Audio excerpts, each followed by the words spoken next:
Hadirin rahimakumullah, pada sebuah kesempatan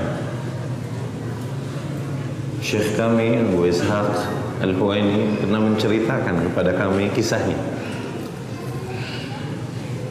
Dalam beberapa kali kesempatan beliau hafizahullah menceritakan kasus ini,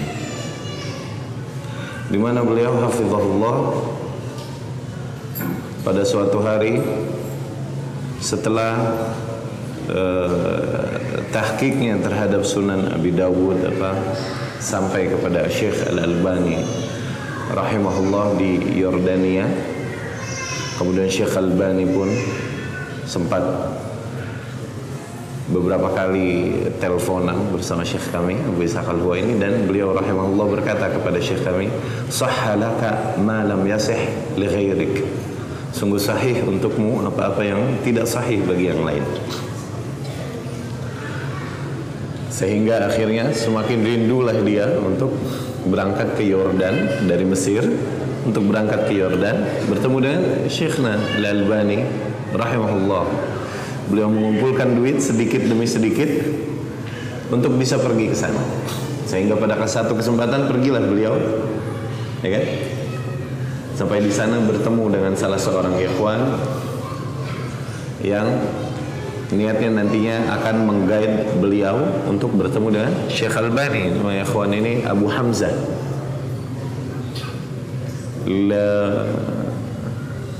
Sampai di sana kemudian istirahat. Ketika sholat subuh, beliau yakni Syekh Abu Ishaq sholat di masjid yang biasa Syekh Al-Albani sholat di situ kalau subuh. Dan para penuntut ilmu pun pada sholat di situ. Namun ternyata sampai sana, sampai masjid, kecewa. Ternyata Syekh Al-Albani tidak sholat subuh pada kesempatan kali itu. Li'udhrin lahu, karena uzurnya. Bersedihlah tentunya Syekh Abu Ishaq Al-Huwaini dan berkata, "Ya, fata minni yaumun walam astafid minhu." Berlalulah dariku satu hari dan aku belum bisa mengambil faidah apapun darinya.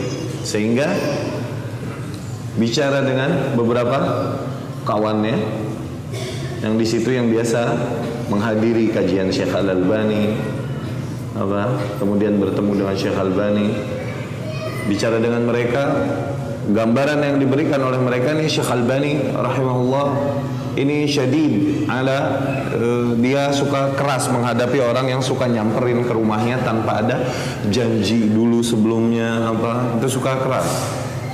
Bahkan kadang kalau udah saking capeknya pergi naik mobil ditanya-tanya dia jalan aja begitu aja.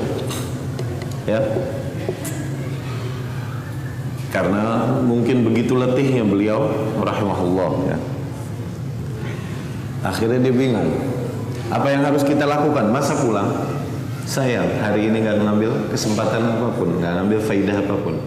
Akhirnya nekat, berangkat deh, bismillah ke Syekh Al-Albani, ke rumahnya. Apapun yang terjadi nanti. Dia teringat kisahnya Ibnu Hibban. Ibnu Hibban rahimahullah bersama ustadznya yaitu Ibnu Khuzaimah, Imamul A'immah. Ibnu Khuzaimah nih yang berkata, "Ya ahlal Baghdad, man wajada nasaini muta'aridaini falyatini bihi wafiq lahu bainahuma." Wahai ahli Baghdad, barang siapa yang menemukan dua nas yang bertentangan, maka bawa sini kepadaku, aku carikan titik temunya. Al-Imam Ibn Khuzaimah, Imamul A'immah.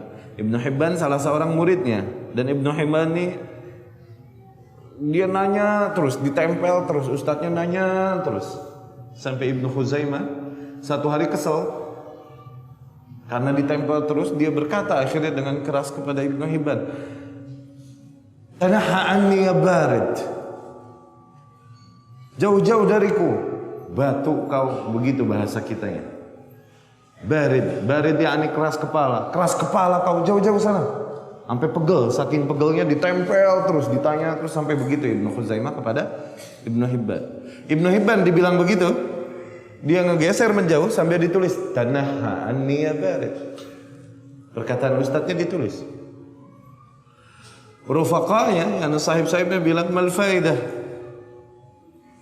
Apa faedahnya kau tulis perkataan itu? Sesungguhnya dia sedang mencercamu itu. Terus dia berkata, aku tak akan tinggalkan satu kalimat pun diucapkan oleh syekhku kecuali pasti aku menulisnya. Kata Syekh Abu Ishaq Al-Huwaini, whatever happens, apapun yang terjadi nanti di tempat Syekh Al-Albani rahimahullah, aku siap. Bismillah, kita samperin ke rumahnya. Akhirnya berangkatlah beliau bersama Abu Hamzah ke tempat atau ke rumahnya Syekh Al-Albani. Dibukakan oleh Ummul Fadl, istrinya Syekh Al-Albani. Bolehlah masuk. Masuklah mereka, duduklah di taman begitu, di dalam halaman rumahnya, duduk-duduk di sana. Tidak lama Syekh Al-Albani rahimahullah keluar dan bertemu dengan mereka. Kemudian Syekh Abu Ishaq pun bangkit dan menyambutnya, menciumnya. Ya, ini sebagaimana dua orang yang sudah lama saling mengenal, pernah berbicara, baru bertemu. Ya. Kemudian sudah Syekh Albani rahimahullah duduk, Syekh Abu Ishaq duduk, bicara. Setelah bicara, Syekh Albani masuk ke dalam untuk mengambilkan makanan. Untuk mengambilkan makanan. Ya, ini al-qira, hidangan seperti makanan dan minuman untuk tamu. Syekh Albani datang dengan membawakan makanan ini. Syekh Abu Ishaq melihatnya membawakan hidangan. Dia membawakan makanan untukku. Akhirnya dia bangun, ya Syekh biar anak ini. Enggak, duduk, ijlis. Kata Syekh Albani. Akhirnya duduklah beliau. Dua kali Syekh Albani masuk dan keluar lagi membawa makanan lagi. Syekh Abu Ishaq bangun. Syekh biar anak yang bawakan. La, ijlis duduk. Ya udah Syekh biar anak. Enggak, duduk. Udah. Duduklah mereka. Ayo. Dan kerasnya orang Mesir ini berulang lagi. Syekh Albani datang ketiga dengan makanan lagi, dengan minuman. Dia berdiri lagi mengambil. Lah duduk. Akhirnya berkeraslah Syekh Albani berbicara kepada Syekh Abu Ishaq. Duduk dengan keras bicaranya. Mulai rusak suasana. Duduklah beliau. Kemudian rusaklah suasana menjadi tegang. Karena Syekh Albani mengatakan dengan keras untuk duduk. Suasana berubah menjadi nggak enak katanya. Kemudian dia berkata, Syekh Albani rahimahullah berkata untuk mencairkan suasana, alam tasma' ma qalahu al-awwalun? Alam tasma' ma qalahu al-awwalun? Tidakkah kau pernah mendengar apa yang dikatakan oleh para pendahulu kita, yakni oleh para salafus salih? Kemudian Syekh Abu Ishaq berkata, "Wa madza qalu ya Syekh?" Apa yang mereka katakan ya Syekh? Kemudian Syekh Albani berkata, "Al-imtithalu huwal adab." Atau al-imtithalu khairun minal adab. Al-imtithal, yakni mengerjakan apa yang diperintahkan. Itulah adab yang tepat.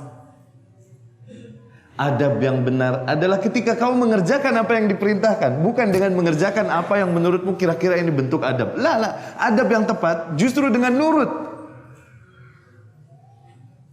Bukan dengan mengimprove hal-hal yang kau tak diperintahkan atasnya. Fakana hadha awal dars li, kata Syekh Abu Ishaq. Inilah awal pelajaran untukmu.